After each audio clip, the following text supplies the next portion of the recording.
Hey friends, welcome back to psychology special. कैसे हैं आप लोग? आई होप कि आप सभी लोग बहुत अच्छे होंगे और बहुत ज़्यादा एक्साइटेड होंगे आज के टॉपिक के लिए। तो आज का हमारा जो टॉपिक है वो हमारा MPC 005 के ब्लॉक 1 के यूनिट 1 से होने वाला है।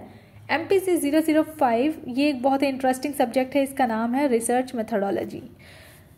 सो रिसर्च मेथडोलॉजी इसलिए मैंने इम्पॉर्टेंट इसे बोला क्योंकि अगर आप सेकेंड ईयर में प्रोजेक्ट या फिर रिसर्च के लिए ऑप्ट करते हैं, सेकेंड ईयर में हमारा प्रोजेक्ट या फिर रिसर्च होता है, वो अगर आप करना चाहते हैं तो उसके लिए इम्पॉर्टेंट है कि आपको MPC 005 और MPC 006 क्लियर करना होगा, तभी आप वो प्रोजेक्ट स्टार्ट कर पाएंगे, अदरवाइज नहीं कर पाएंगे।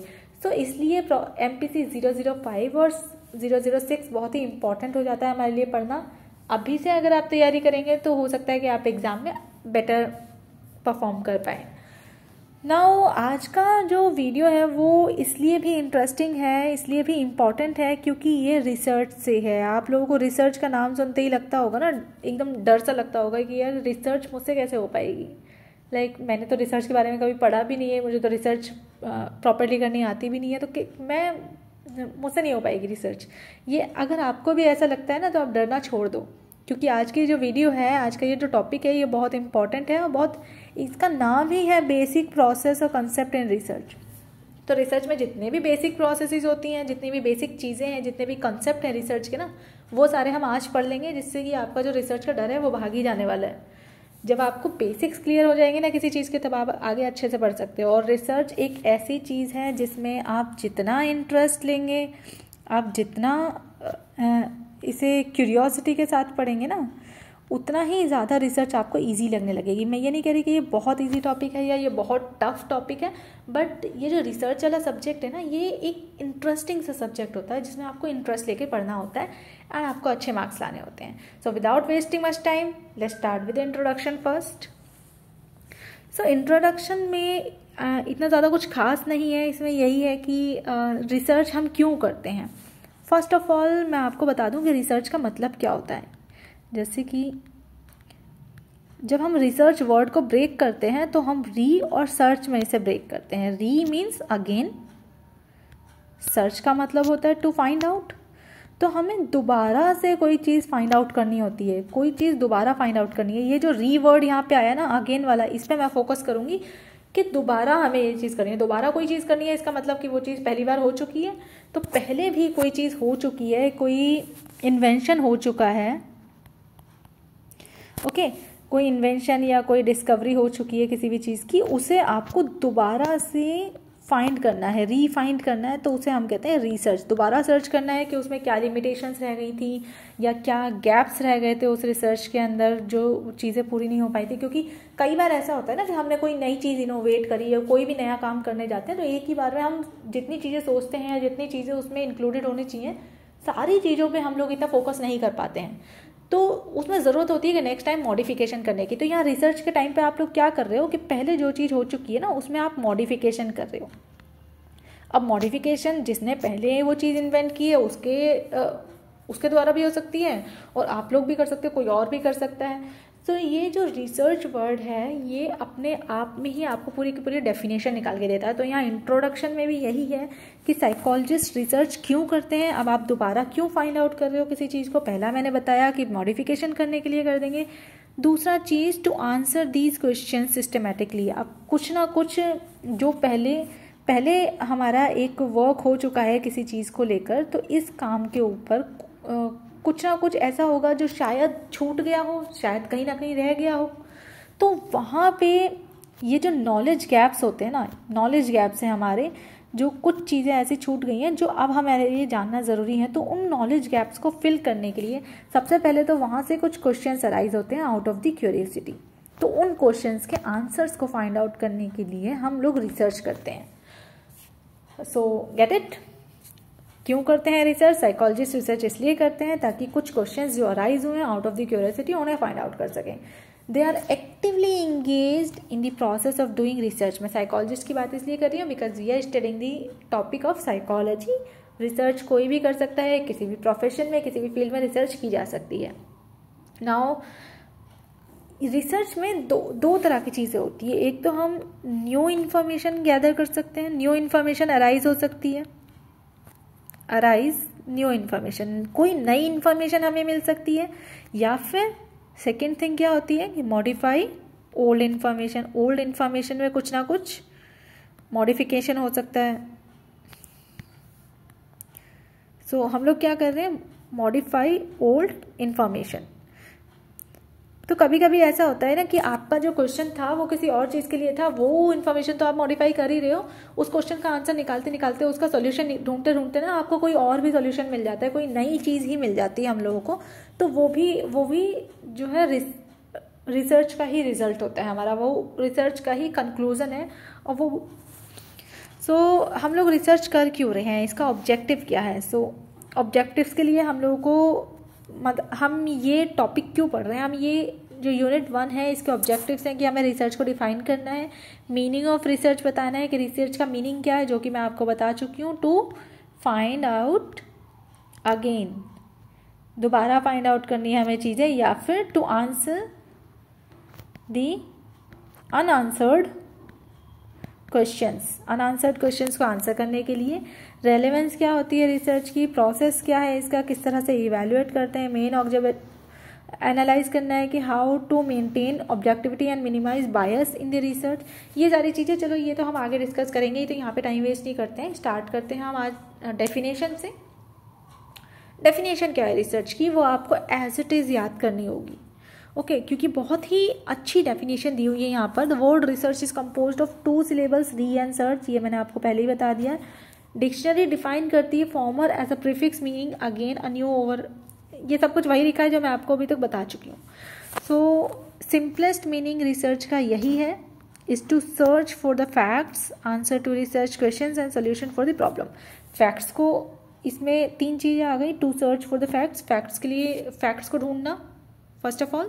Second, answer the research question, कोई भी क्वेश्चन जो मैंने बोला था कि आउट ऑफ द क्यूरियोसिटी आपके मन में कोई ना कोई क्वेश्चन अराइज हुआ है तो उसका आंसर ढूंढने के लिए। और सोल्यूशन टू द प्रॉब्लम, जब भी हम रिसर्च की बात करते हैं तो कहीं ना कहीं कोई ना कोई प्रॉब्लम है जिसका हमें सोल्यूशन ढूंढना है, राइट। क्योंकि हम रिसर्च क्यों करते हैं, हम लोगों के फ़ायदे के लिए रिसर्च करते हैं ना, अपने बेनिफिट के लिए कर रहे हैं, ताकि हमें इन फ्यूचर कोई ना कोई बेनिफिट तो हो उससे, फालतू में रिसर्च करके तो नहीं रख देंगे। ये कोई हिस्टोरिकल रिसर्च एक होती है जिसमें हमें हिस्ट्री का पता लगाते हैं, हिस्ट्री में ये सारी चीज़ें हुई, उन चीज़ों का पता लगा रहे हैं। लेकिन कुछ ऐसे रिसर्चेज होती हैं जो हम फॉर द बेनिफिट करते हैं, प्रैक्टिकल रिसर्चेज जो होती हैं, तो उसमें हम क्या कर रहे हैं, किसी भी सॉल्यूशन का प्रॉब्लम ढूंढने की कोशिश करते हैं। अब ये जो साइंटिफिक रिसर्च होती है ना, scientific research is a systematic and objective attempt to provide answer to certain questions. अब यहाँ पे मैंने साइंटिफिक रिसर्च क्यों बोला, क्योंकि साइंटिफिक तरीके से हो रही है, क्योंकि इसका कोई एक मेथड है, कुछ स्टेप्स फॉलो हम इसमें करते हैं, जिसकी वजह से हमने इसे साइंटिफिक रिसर्च बोला, ओके। और इसका ये सिस्टमैटिक होती है फर्स्ट ऑफ ऑल, और इसका जो ऑब्जेक्टिव होता है वो यही होता है कि जो कोई भी रिसर्च क्वेश्चन है, कोई भी सर्टेन क्वेश्चन है, तो उसका हमें आंसर फाइंड आउट करना है। तो purpose of the scientific research is to discover and develop and organise body of knowledge. तो पर्पज क्या होता है रिसर्च का, कि हमें डिस्कवर करना है, डेवलप करना है and organise body of knowledge, क्योंकि नॉलेज तो हमारे पास है लेकिन उसे ऑर्गेनाइज किस तरह से हमें करना है, क्योंकि काफ़ी सारी नॉलेज होती है जो आपस में इंटरकनेक्टेड होती हैं, तो उन्हें ऑर्गेनाइज करने के लिए हम लोग रिसर्चेस करते हैं, राइट। नेक्स्ट ओके, कुछ डेफिनेशंस हम लोगों ने लिटरेचर से यहाँ पे ली हुई हैं, तो उसको हम लोग एक बार देख लेते हैं। Encyclopaedia of social science research को डिफाइन करती है, the manipulation of generalising to extend, connect to और वेरीफाई नॉलेज। तो ये है manipulation of generalising to extend, मतलब जो भी आपने रिसर्च का कोई भी कंक्लूजन निकाला है, जो भी रिजल्ट निकले हमारे आफ्टर द रिसर्च, उसे आपको जनरलाइज करना है। जनरलाइज कैसे करेंगे, and connect to verify knowledge, और कनेक्ट करना है अपनी नॉलेज को वेरीफाई करने के लिए, जो भी प्रायर नॉलेज थी उसे वेरीफाई करने के लिए। तो ये वाली डेफिनेशन जो है वो इतनी ज़्यादा यूज़ नहीं होती है। नेक्स्ट डेफिनेशन हम लोग देख लेते हैं। कर्लिंगर ने 1973 में डिफाइन किया था रिसर्च को as a systematic, controlled, empirical and critical investigation of hypothetical propositions and about the presumed relationship about various phenomena। तो इन्होंने हमें बोला था कि रिसर्च क्या है, रिसर्च एक सिस्टमैटिक है। फर्स्ट ऑफ ऑल मैंने बताया आपको कि सिस्टमैटिक प्रोसेस है, क्योंकि यहाँ पे एक सिस्टम, ये क्या फॉलो कर रहा है, एक सिस्टम फॉलो करता है। Follow system. अब सिस्टम को अगर मैं इस तरह से कहूँ कि ये स्टेप्स को फॉलो करते हैं या फिर जो भी हमने सिस्टम बनाया हुआ है उस चीज़ों को फॉलो करते हैं, ये कंट्रोल्ड है। कंट्रोल का मतलब कि इन दी कंट्रोल ऑफ रिसर्चर, रिसर्चर के कंट्रोल में होता है। जो भी रिसर्च कर रहा है जो इंसान, वो कुछ चीज़ों को कंट्रोल कर सकता है अपने आप। जैसे कि हमारे पास रिसर्च में वेरिएबल्स होते हैं तो उनको हम कंट्रोल कर सकते हैं, जो भी हमारी सेटिंग्स होती हैं उनको हम कंट्रोल कर सकते हैं, क्योंकि कई रिसर्चेस जो है वो लैब सेटिंग्स में होती हैं और कई जो होती हैं वो फ्रीली एनवायरनमेंट में होती हैं।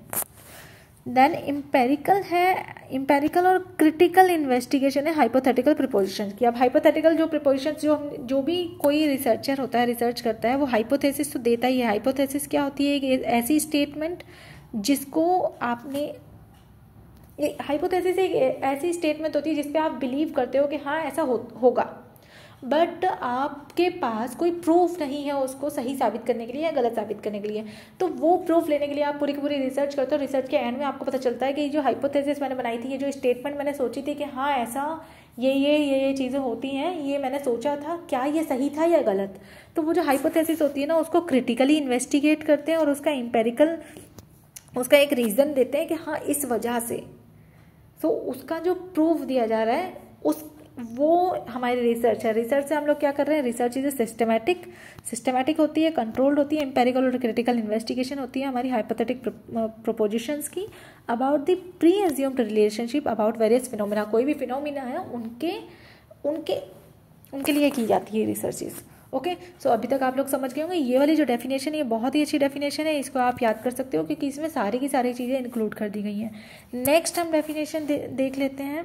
अकॉर्डिंग टू बर्न्स इन 1994 उन्होंने डिफाइन किया था रिसर्च को as a systematic investigation to find answers to a problem. ये बहुत ही ईजी डेफिनेशन है, अगर ये भी आप चाहो तो ये भी याद कर सकते हो, बट ये तो बहुत ईजी हो गया। ये सिर्फ इन्होंने ये बोला है कि ये एक सिस्टमेटिक इन्वेस्टिगेशन है।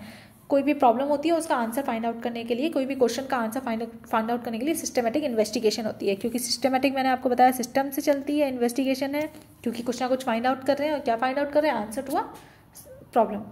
तो ये हमारी डेफिनेशन है, बट मैं आपको सजेस्ट करूँगी कि आप कर्लिंगर की डेफिनेशन को ही याद करें क्योंकि ये बहुत अच्छी डेफिनेशन है। नेक्स्ट आगे बढ़ते हैं कि क्राइटेरिया क्या होता है एक गुड रिसर्च का। एक कोई भी अच्छी रिसर्च आपको एक बहुत ही बढ़िया तरीके से रिसर्च करनी है तो उसके कुछ क्राइटेरियाज होते हैं, कुछ रूल्स होते हैं फॉलो करने के लिए। तो क्या क्या क्राइटेरिया है कि आपकी रिसर्च को कोई कह सकता है कि this is a good research. So purpose of the research should be clearly defined. पहले तो पर्पस जो है ना वो क्लियरली डिफाइन होना चाहिए कि आप रिसर्च कर क्यों रहे हो। अरे यार, जब आपने कोई रिसर्च टॉपिक चूज़ किया है तो आपके दिमाग में कोई ना कोई तो उसका पर्पस होगा ना कि भाई मैं इसलिए कर रहा हूँ रिसर्च। ऐसा तो है नहीं कि आपने जाके बोला कि मैं ये रिसर्च कर रहा हूँ, या फिर आपने कोई रिसर्च पेपर पब्लिश करने के लिए दिया एंड उसमें आपको पता ही नहीं है कि पर्पस क्या था। विदाउट पर्पस के लोग लाइफ तो जी लेते हैं, लेकिन विदाउट पर्पस के आप लोग रिसर्चेज नहीं कर सकते, क्योंकि रिसर्च करने के लिए कुछ ना कुछ तो आपके दिमाग में होना चाहिए कि मैं इसलिए कर रहा हूँ। जैसे कि मैंने बोला था कि प्रीवियसली जो गैप्स रह गए हैं, नॉलेज गैप्स रह गए हैं, उसे फिल करने के लिए लोग रिसर्च कर सकते हैं। या फिर कोई ऐसा अनआंसर्ड क्वेश्चन है जिसके लिए आप रिसर्च कर सकते हो, जिसका आंसर पता लगाने के लिए, या फिर प्रेजेंट में कोई प्रॉब्लम हो रही है, करंट प्रॉब्लम्स हैं, उनके लिए, उनका सॉल्यूशंस के लिए आप रिसर्च कर सकते हो। तो ये आपके माइंड में कुछ क्लियरली डिफाइंड पर्पसेस होने चाहिए जो सबको समझ आए।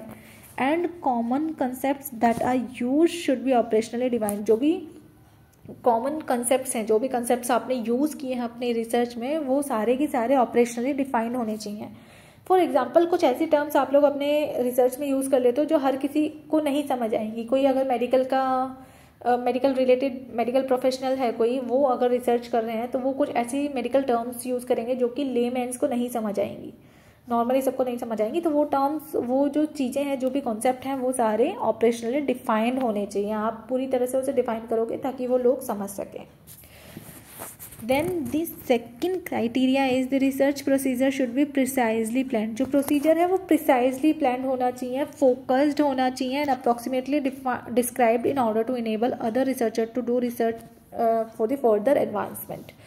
तो यहाँ पे ये भी चीज़ आती है, सबसे पहले तो प्रिसाइजली प्लान होना चाहिए, अच्छे से प्लान करोगे आप उसे, फोकस्ड होना चाहिए और अप्रोप्रिएट होना चाहिए इस चीज़ के लिए कि दूसरा बंदा उस पर रिसर्च कर सके। आज आपने इस टॉपिक पर रिसर्च करी है तो ये इतना बढ़िया तरीके से आप रिसर्च करो इतना फोकस करके इस पर रिसर्च करो कि नेक्स्ट इंसान कुछ सालों बाद अगर उसी टॉपिक पे रिसर्च करना चाहता है, जब वो आपका रिसर्च पेपर पढ़ता है ना, तो उसे अच्छे से समझ आए कि हाँ आपने अपनी रिसर्च में क्या क्या चीज़ें इंक्लूड की थी।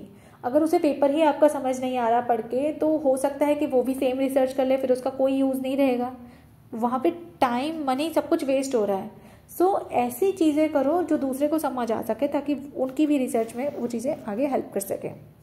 क्या पता कई बार ऐसा होता है कि हम कोई रिसर्च करने जाते हैं और प्रायर जो रिसर्चेज होती है ना, उनकी फाइंडिंग से हमें काफ़ी सारी हेल्प मिल जाती है, जिससे कि हम अपनी हाइपोथेसिस को इस तरह से प्लान कर सकते हैं। हम कई बार ऐसा होता है ना कि हम सोचते कुछ और हैं और रिसर्च थोड़ा सा कहीं और टिल्ट हो जाती है।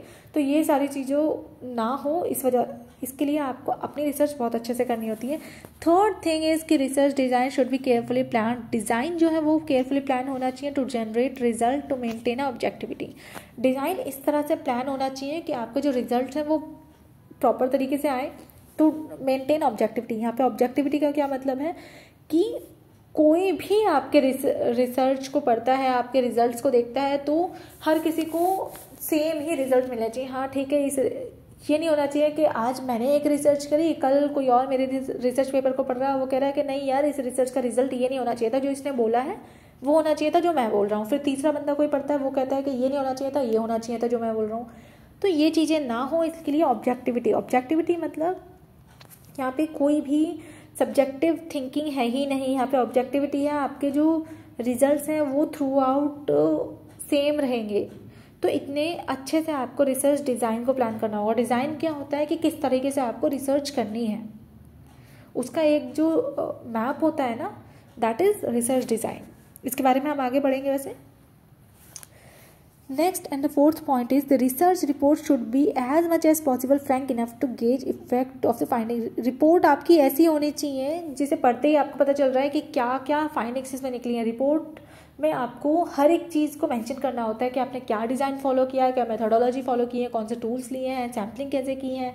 ये सारी चीज़ें करने के बाद लास्ट में जो रिजल्ट वाला जो कॉलम होता है ना, कुछ लोग क्या करते हैं कि रिजल्ट वाला कॉलम ही वो उनका प्रॉपर नहीं होता, तो पता ही नहीं चलता। ये सब पता चल रहा है कि किस तरह से रिसर्च हुई, लेकिन पता ही नहीं चलता है कि रिजल्ट इसका क्या निकले, क्या रिजल्ट वही निकले जो इनकी हाइपोथेसिस ट्रू निकली, फॉल्स निकली, क्या हुआ। तो आपकी जो रिपोर्ट है ना वो ऐसी होनी चाहिए कि पढ़ते ही बंदे को पता चल जाए कि इसकी फाइंडिंग्स क्या थी। बहुत अच्छे से रिसर्च होनी चाहिए। Next point is data analysis in the research report should be adequate to. Data analysis जो है वो एडिक्वेट होनी चाहिए to reveal its significance and method of analysis employed be appropriate. So data analysis जो होती है, डेटा हमें कहाँ से मिला? डेटा हमें उन लोगों से मिला जिन पे हमने रिसर्च करी थी। अब जिन पे हम लोग रिसर्च करते हैं ना, उन्हें हम सब्जेक्ट कहते हैं या फिर हम सैम्पल बोलते हैं उसे। तो सैम्पल से हमें मिला डेटा। अब सैम्पल से मिलने वाला जो डेटा है उसको हमें अच्छे से एनालाइज करना है। एनालाइज करना है मतलब समझना है उसे न्यूमेरिकल फॉर्म में लेकर। अगर हम न्यूमेरिकल फॉर्म में या फिर क्वालिटेटिव डेटास होते हैं, क्वांटिटेटिव डेटास होते हैं, दोनों तरह के होते हैं, तो उसे आप इतने अच्छे से एनालाइज करें कि वो एडिक्वेट हो, वो उसकी सिग्निफिकेंस को रिवील कर रहे हैं। मतलब आपके एनालिसिस का जो मेथड है ना वो अप्रोप्रिएट होना चाहिए। तो इसके लिए आपको MPC 006 जो स्टैटिस्टिकल एनालिसिस वाला जो आपका पूरा सब्जेक्ट है वो भी आपको पढ़ना पड़ेगा। रिसर्च स्टैटिस्टिक्स जिसे कहते हैं। नेक्स्ट है validity and reliability of the data should be examine carefully. तो यहाँ पे वैलिडिटी और रिलायबिलिटी जो है ना वो केयरफुली एग्जामिन करने हैं। अब वैलिडिटी क्या होती है, रिलायबिलिटी क्या होती है, मैं आपको बता दूं।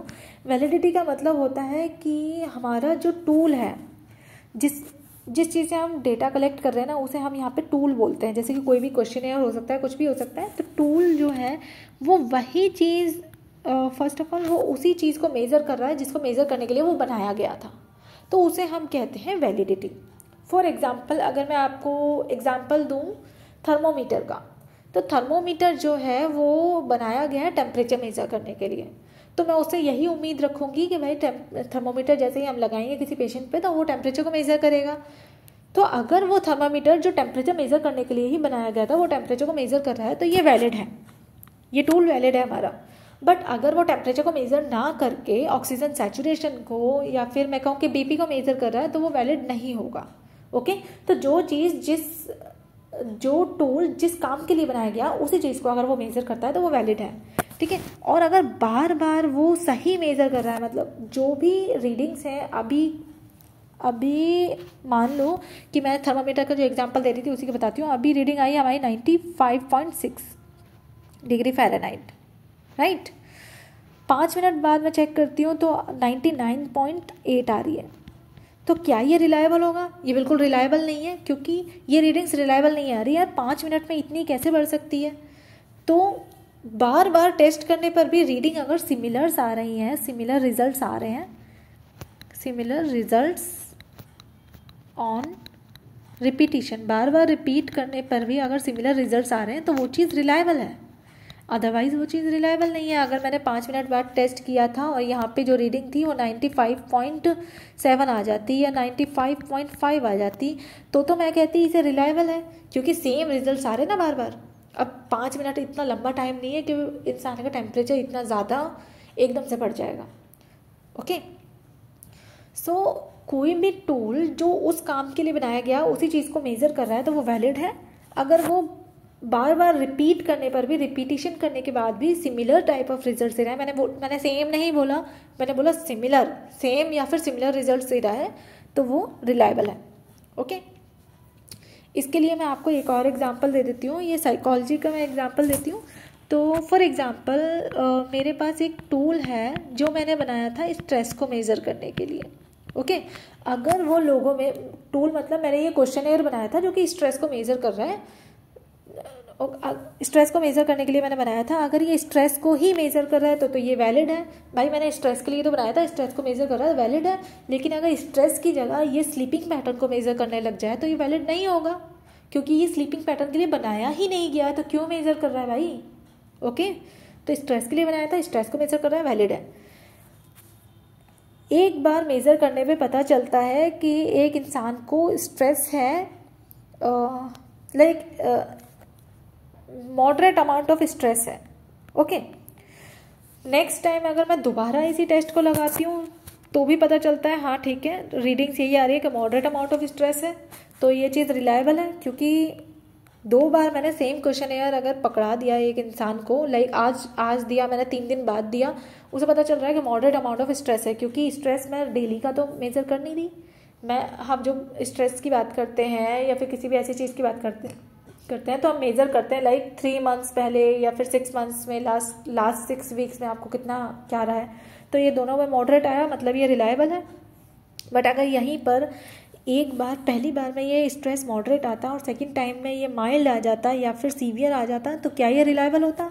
नहीं होता, क्योंकि इतनी जल्दी चीज़ें चेंज नहीं हो सकती यार। इतनी जल्दी रिपीट करने पर भी सिमिलर रिजल्ट्स नहीं आ रहे हैं, तो वो रिलायबल नहीं होगा। सो आई होप कि यहाँ पे आप लोग समझ गए होंगे वैलिडिटी, रिलायबिलिटी क्या होती है। लेकिन इसके बारे में हम आगे भी बात करेंगे, बहुत डिटेल में बात करेंगे, क्योंकि इसके कुछ टाइप्स भी होते हैं। यहाँ मैंने आपको इसलिए बताया क्योंकि ये 2 वर्ड्स ना बहुत कन्फ्यूजिंग होते हैं। आज मैं आपको बताऊंगी, शायद आपको थोड़े बहुत याद रहे। नेक्स्ट सेशन में जब हम लोग बात करेंगे तो आपको बहुत अच्छे से ये चीज़ें समझ आ जाएंगी। ओके, सो आई होप कि यहाँ तक आप लोगों को समझ आ गया है। तो हम लोग आगे बढ़ते हैं ऑब्जेक्टिव्स ऑफ गुड रिसर्च। तो एक अच्छी रिसर्च जो होती है ना, उसका ऑब्जेक्टिव क्या होता है? सबसे पहले तो मैंने आपको बताया था कि purpose of the research is to discover answer the questions throughout the application of scientific procedure. पूरा का पूरा साइंटिफिक प्रोसीजर जहाँ हम अप्लाई करते हैं किसी चीज़ पे, वहाँ से हमें किसी क्वेश्चन का आंसर निकालना है, उसे ही हमने रिसर्च बोला। वही हमारा पर्पस है रिसर्च का पर्पस क्या है कि हमें क्वेश्चन का आंसर निकालना है, उस क्वेश्चन का जिसका आंसर हमें नहीं पता था, और किस तरह से निकालना है, to apply the scientific procedure. तो यहाँ पे एक और लाइन लिखी है, बहुत अच्छी लगी मुझे, इसलिए मैं आपको बताती हूँ। The main aim of the research क्या होता है? To find out the truth which is hidden and which has not be discovered yet. So research का तो बेसिक एम है ना, वो यही होता है कि हमें वो सच बाहर निकालना है जो था, एग्जिस्ट करता था, बट अभी तक छुपा हुआ था, किसी ने डिस्कवर नहीं किया था। तो वो चीज़ें हमें बाहर निकालनी है, राइट। हम यहाँ पे कोई चीज़ बना नहीं रहे हैं, हम यहाँ पे चीज़ें डिस्कवर कर रहे हैं। अरे पहले से थी वो चीज़ें भाई। ओके, सो वही है। नाउ ऑब्जेक्टिव इसके क्या क्या हो सकते हैं? To gain familiarity with a phenomena और achieve new insight into it. कोई भी फिनोमिना, कोई पहले से चीज़ें थी तो उन्हें एग्जिस्टेंस में लेकर आना या फिर उसमें नई इंसाइट्स लेकर आना, यही तो हमारा ऑब्जेक्टिव है रिसर्च का। सेकेंड है to portray accurately the characteristic of particular individual, situation या ग्रुप, किसी भी पर्टिकुलर चीज़ों की कैरेक्टरिस्टिक्स को बाहर लेकर आना, उसकी कैरेक्टरिस्टिक्स को पोर्ट्रे करना, ये हमारा रिसर्च का ऑब्जेक्टिव है। टू डिटरमाइन द फ्रीक्वेंसी, कोई चीज़ कितनी फ्रीक्वेंटली हो रही है, कितनी ज़्यादा वो, पहले तो कोई चीज़ कितनी फ्रीक्वेंटली हो रही है और कितनी ज़्यादा वो एसोसिएटेड है दूसरी चीज़ों से, तो ये हमें पता लगाना है। कोई चीज़ कितनी बार बार हो रही है, फॉर एग्जांपल जैसे मैंने अभी स्ट्रेस का एग्जांपल दिया था, तो अगर मैं स्ट्रेस पे कोई स्टडी करती हूँ तो मुझे पता चलेगा कितना फ्रीक्वेंटली लोगों के अंदर स्ट्रेस हो रहा है, कितना फ्रीक्वेंटली लोग स्ट्रेस के कांटेक्ट में आ रहे हैं, कितने ज़्यादा लोगों को स्ट्रेस हो रहा है, या फिर स्ट्रेस किसी और चीज़ से तो एसोसिएटेड नहीं है, कहीं may be work life balance अच्छी नहीं चल रही है, उसकी वजह से स्ट्रेस हो रहा है लोगों को। तो ये सारी चीज़ें पता लगाने के लिए हम लोग क्या करेंगे, रिसर्च करेंगे। And the next is to test the hypothesis. सबसे इंपॉर्टेंट चीज़ तो यहीं आ गई, हमें अपने हाइपोथेसिस को टेस्ट करना है। जो मुझे लगा मेरे दिमाग में एक क्वेश्चन आया कि क्या इन दो चीज़ों के बीच में कोई रिलेशनशिप हो सकता है, लाइक वर्क लाइफ बैलेंस और स्ट्रेस के बीच में कोई रिलेशनशिप हो सकता है, या फिर हमारा जो लाइक आजकल जो लाइफस्टाइल है उसके बीच में और नॉन कम्युनिकेबल डिजीज़ेस जो हैं उनके बीच में कोई रिलेशन है क्या। तो ये क्वेश्चन मेरे दिमाग में आया और आंसर भी मेरे दिमाग में आ गया। मुझे लगा यस, हाँ, लाइफस्टाइल और नॉन कम्युनिकेबल डिजीज़ के बीच में रिलेशन तो है। अगर हमारी लाइफस्टाइल ख़राब हो रही है, क्योंकि मैं देख रही हूँ कि लाइफस्टाइल ख़राब होती जा रही है, लोगों को नॉन कम्युनिकेबल डिजीज़ ज़्यादा हो रही है, पहले तो नहीं होती थी, पहले की तो लाइफस्टाइल अच्छी थी। अब ये आंसर सही है या नहीं ये तो मुझे नहीं पता, इसका आंसर कोई और भी नहीं दे पा रहा है। तो मैं क्या करूँगी कि इसी टॉपिक पर रिसर्च करना स्टार्ट कर दूँगी। और ये मेरी हाइपोथेसिस है कि लाइफस्टाइल जो है ना, लाइफस्टाइल चेंज हो रही है, लाइफस्टाइल ख़राब हो रही है, जिसकी वजह से नॉन कम्युनिकेबल डिजीज़ होती जा रही हैं, बढ़ती जा रही हैं। ये मेरी हाइपोथेसिस है। अब मैं इसको टेस्ट करना शुरू कर दूँगी।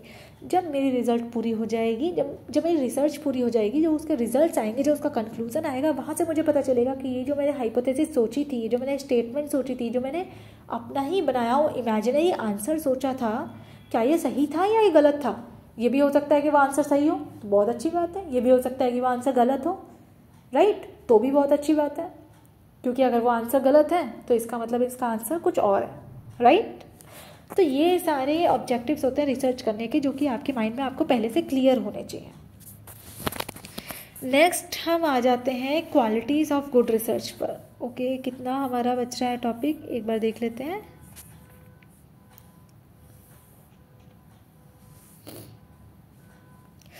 ठीक है, तो आज की वीडियो में हम क्वालिटीज़ भी डिस्कस कर लेते हैं। क्वालिटीज़ ऑफ गुड रिसर्च क्या होती हैं। सबसे पहली क्वालिटी हमारी होगी कि रिसर्च जो है ना वो सिस्टमैटिक होनी चाहिए।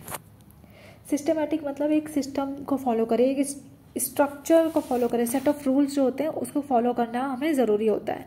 सिस्टमैटिक चीज़ें वही होती हैं जो कि कुछ सेट ऑफ रूल्स को फॉलो करती हैं, जैसे कि उसमें कुछ स्टेप्स होते हैं, स्पेसिफाइड सीक्वेंसेस में होते हैं, right.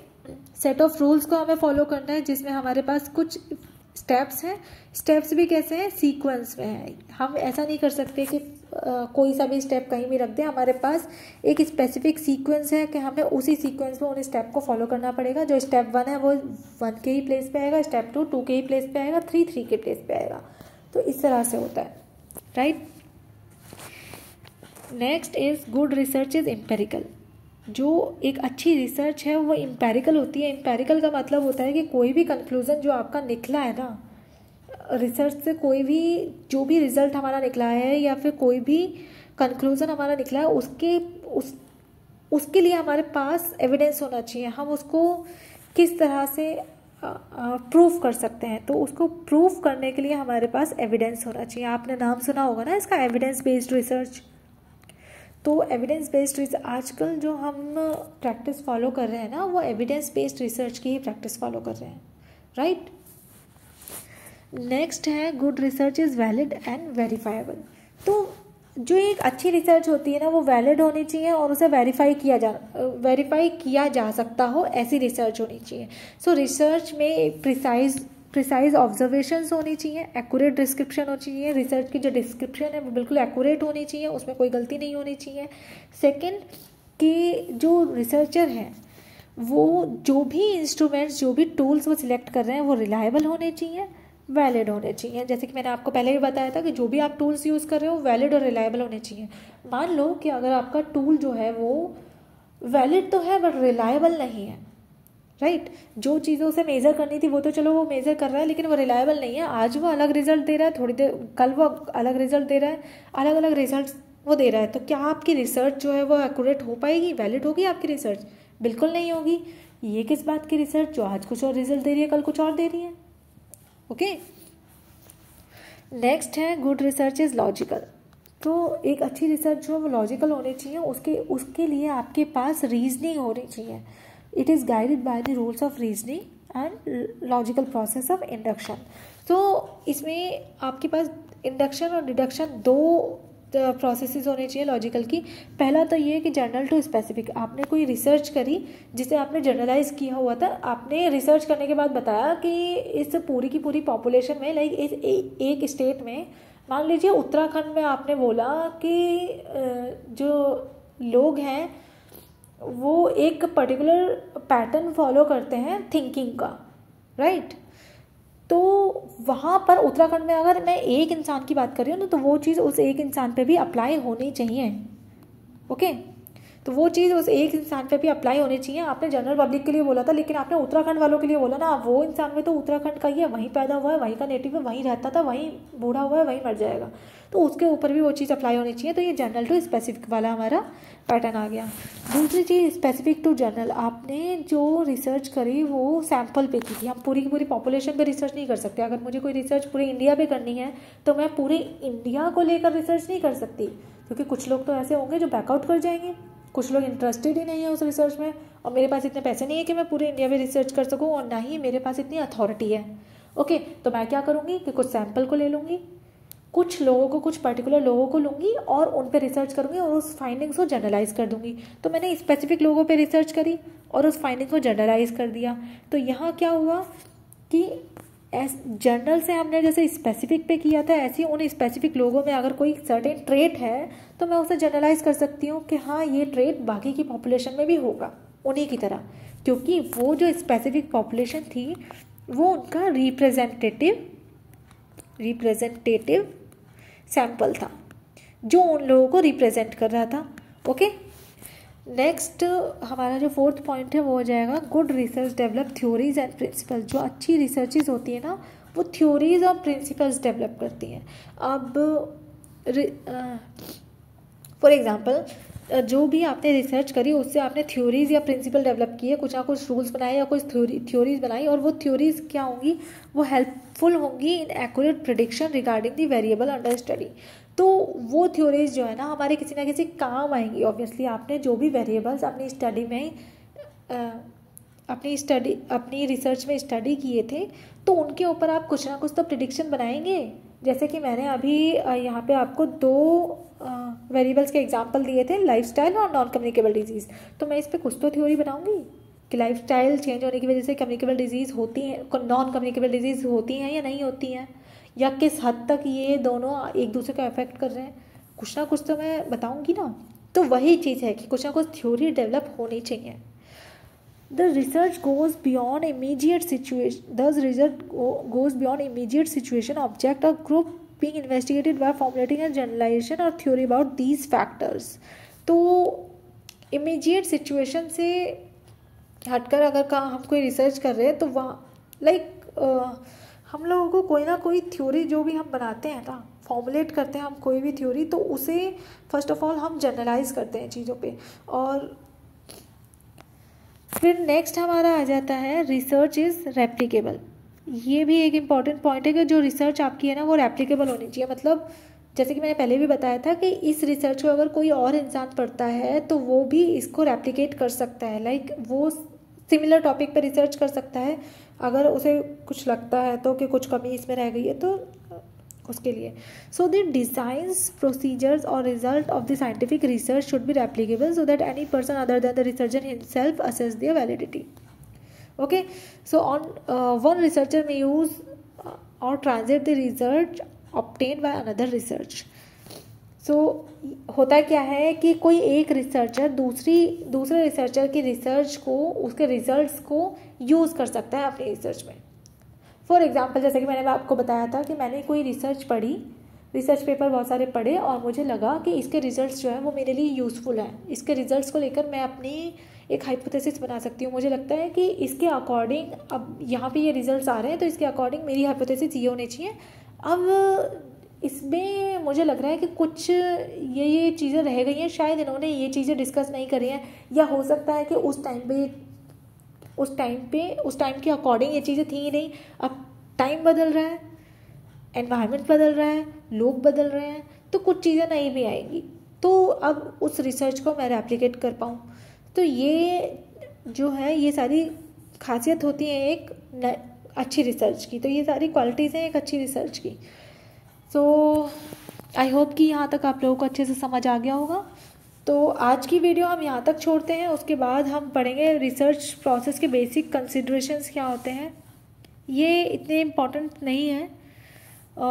I think next video में हम लोगों को डिस्कस कर लेने चाहिए बाकी के पॉइंट्स, कंटेक्स्ट ऑफ डिस्कवरी, ये सारी चीज़ें, ये छोटे छोटे टॉपिक्स हम देख लेंगे। उसके बाद रिसर्च डिज़ाइन देख लेंगे। तब तक के लिए आप मेरी वीडियो को लाइक करें, ज़्यादा से ज़्यादा शेयर करें, चैनल को सब्सक्राइब करें। कोई भी डाउट आपको अगर है तो आप कमेंट सेक्शन में लिख सकते हैं। मैं पूरी कोशिश करूँगी कि आपके क्वेश्चंस का आंसर दे सकूँ without taking a lot of time in the research. So तब तक के लिए बाय बाय एंड मिलते हैं नेक्स्ट वीडियो में और भी अच्छे टॉपिक के साथ। इसी यूनिट के आगे के टॉपिक्स के साथ जो कि आपके लिए बहुत हेल्पफुल आने वाले हैं। So bye bye again, thank you.